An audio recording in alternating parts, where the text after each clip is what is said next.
नमस्कार दोस्तों, आज की इस वीडियो में हम बात करने वाले हैं अस्थमा रोगियों की समस्या को कंट्रोल करने के लिए एक घरेलू उपाय या घरेलू नुस्खा।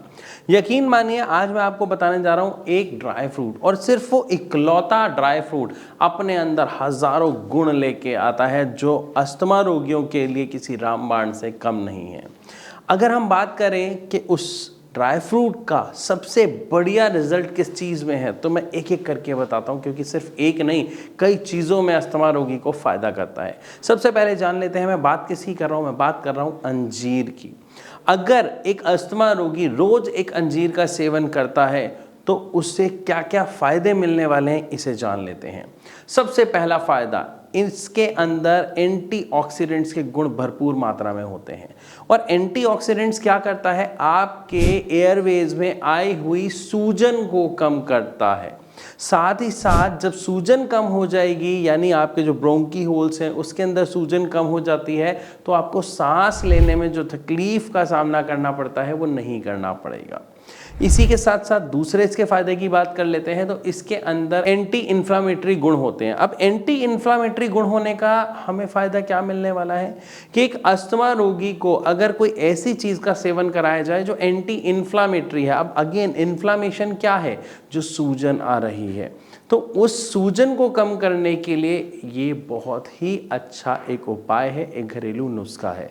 और सबसे बड़ी प्रॉब्लम ही एक अस्थमा रोगी के साथ ये होती है कि स्वेलिंग आने की वजह से, यानी इन्फ्लामेशन होने की वजह से वो ठीक से सांस नहीं ले पाता है और उसे काफी तकलीफ का सामना करना पड़ता है। ये दो चीजें हमने जानी। तीसरे गुण की बात करते हैं। अंजीर जो है विटामिन ए का बहुत अच्छा सोर्स है। अब विटामिन ए से क्या फायदा है? विटामिन ए आपके एयरवेज को मॉइस्ट रखने में, यानी उसमें नमी बनाए रखने में बहुत अच्छा किरदार निभाता है। अब इससे क्या होता है, इससे आपकी श्वास द्वारा अगर कोई केमिकल, कोई इन्फेक्शन, कोई डस्ट, कोई पॉल्यूटेंट अगर अंदर जाता है तो वो आपके नॉस्ट्रल तक ही मुश्किल से पहुंचता है और वहां पे स्टिक हो जाता है, वो अंदर नहीं जाता है, क्योंकि मॉइस्चर यानी गीलापन, नमी होती है उसमें। इसीलिए आपका जो अस्थमा है वो ट्रिगर होने से बच जाता है, क्योंकि वो इन्फेक्शन या वो डस्ट पार्टिकल अंदर तक नहीं जा पाता है। तो विटामिन ए का हमने फायदा जान लिया। ओके, अब इसका एक और मजेदार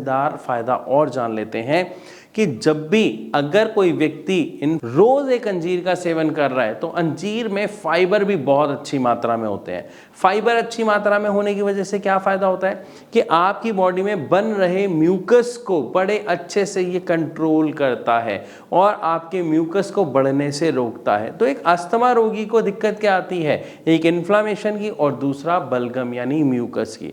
अगर दोनों चीजें कंट्रोल हो जाएं तो उनकी प्रॉब्लम काफी हद तक कंट्रोल हो जाती है। और सबसे बड़ा फायदा कि अंजीर आपके इम्यून सिस्टम को कंट्रोल और बूस्ट करने में बहुत अच्छा रोल निभाता है। तो जब आपका इम्यून सिस्टम अगर कंट्रोल रहता है तो आपका अस्थमा ट्रिगर नहीं होता है, क्योंकि इम्यून सिस्टम की कमी की वजह से ही आपको अस्थमा की समस्या होती है। और अगर आपका इम्यून सिस्टम बैलेंस हो जाए तो आपकी जो अस्थमा की समस्या है वो बड़ी आसानी से कंट्रोल हो जाती है। यहां तक हमने जाना कि अंजीर के कितने सारे फायदे हैं। अब आप खुद सोचिए कि अगर सिर्फ एक ड्राई फ्रूट से इतने सारे फायदे एक अस्थमा रोगी को मिलते हैं तो उसे इसका सेवन जरूर करना चाहिए। सेवन आप इसको रात को पानी में भिगो के और सुबह कर सकते हैं, लेकिन सर्दियों का मौसम है तो आपको भिगोने की जरूरत नहीं है, आप डायरेक्ट भी अंजीर का सेवन कर सकते हैं। ये खाने में काफी स्वादिष्ट होती है। गर्मियों में आप इसका सेवन भिगो के जरूर करें ताकि ये आपको कुछ नुकसान ना पहुंचाए, क्योंकि कुछ लोगों के साथ ऐसा होता है कि गर्मी होने की वजह से और ड्राई फ्रूट्स हमारे गर्म होते हैं तो तकलीफ बढ़ा सकते हैं।